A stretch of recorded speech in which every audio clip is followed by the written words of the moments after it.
Hello everyone, it's me, playing with another feature on the laptop, so still not your super tech savvy person.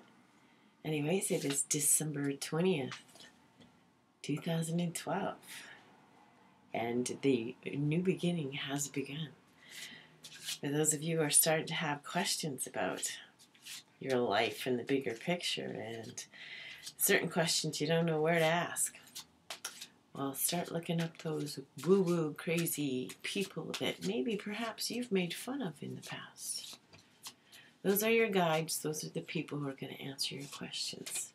Now, if you're skeptical and you're a non-believer, then you will probably attract the snake oil salesman and the other non-believers, like minds gather. So. And those of you who are truly seeking answers about who you are and why you're here and some bigger questions about life instead of focusing on a bigger TV, you will find the people that you need.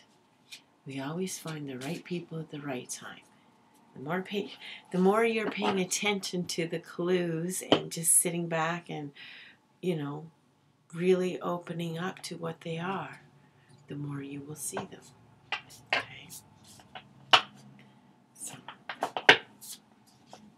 it's time to use your imagination in regards to your life.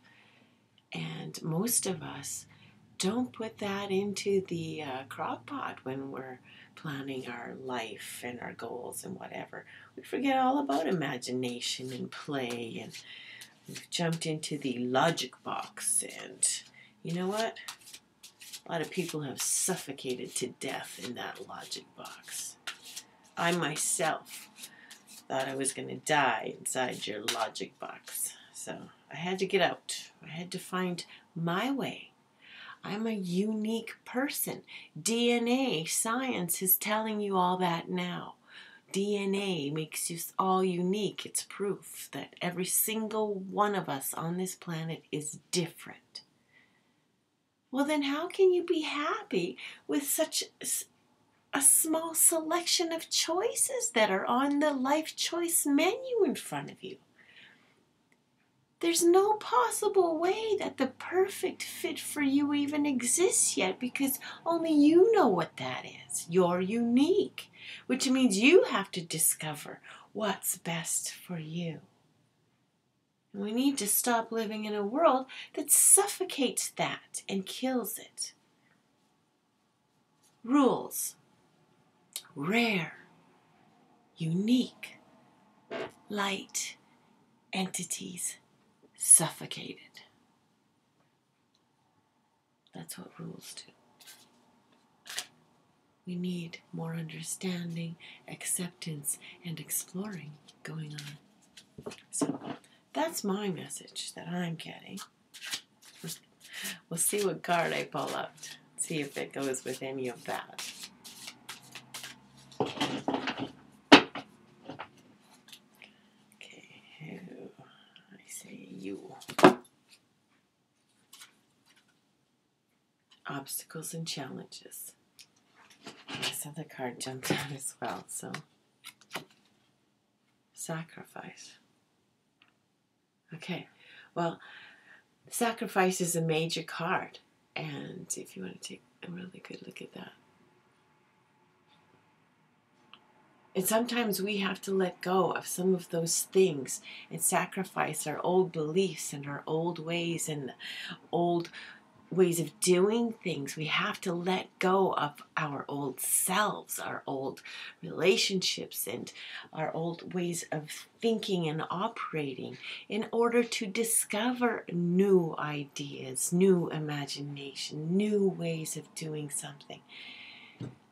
Like Einstein said, you can't keep use your old way of thinking that you used when you created your problem to solve it. No. You need to think differently to solve things and change things and bring in new things and new ideas in your new life.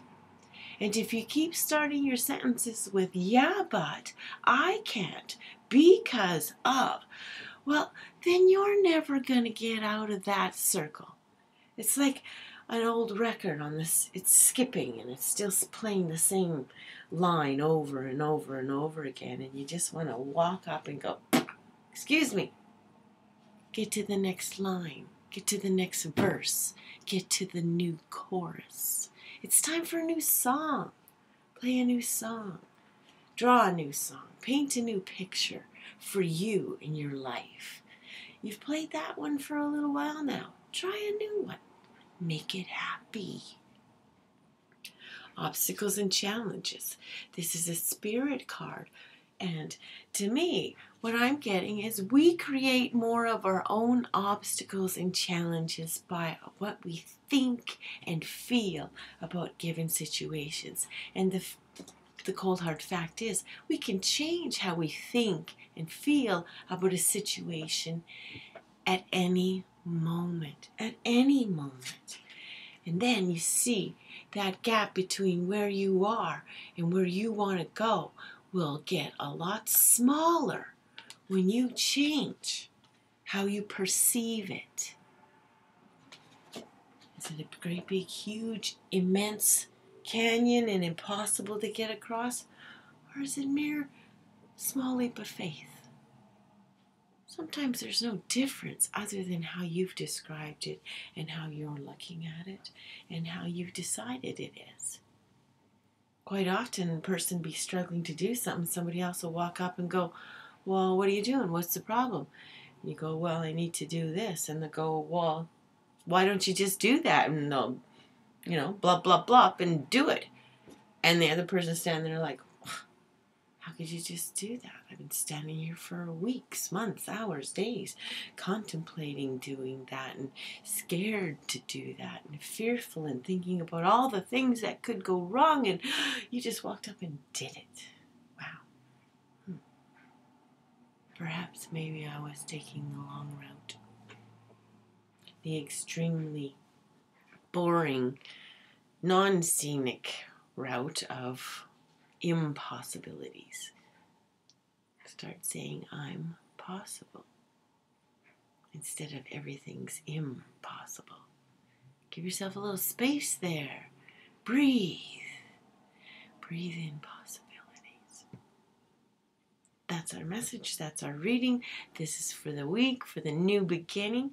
I myself am going outside, out into nature someplace, into a park today, and putting out a great big huge wave of powerful, grateful energy to Mother Earth and the sun, and just for this opportunity to be here on this planet at this time and watch the beautiful changes that are coming about and be a part of things going from not so wonderful to absolute perfection the way it was intended to be. Really, heaven on earth is possible. Anything is, if you believe. So, if you'd like to join me, go spend 10-15 minutes, however much time you can muster today outside. Soak up some sunshine, and please send some great big powerful waves of grateful energy out there into the world, and it will hook up with mine, and every drop and every wave will all hook together, and we can get some things shaken in town. All right, I'll start my ripple effect, you start yours, and let's get a tsunami of good going. All right, everyone can do their part today. That's all it takes. Smiles, everyone. It's me, down. Do, do, do.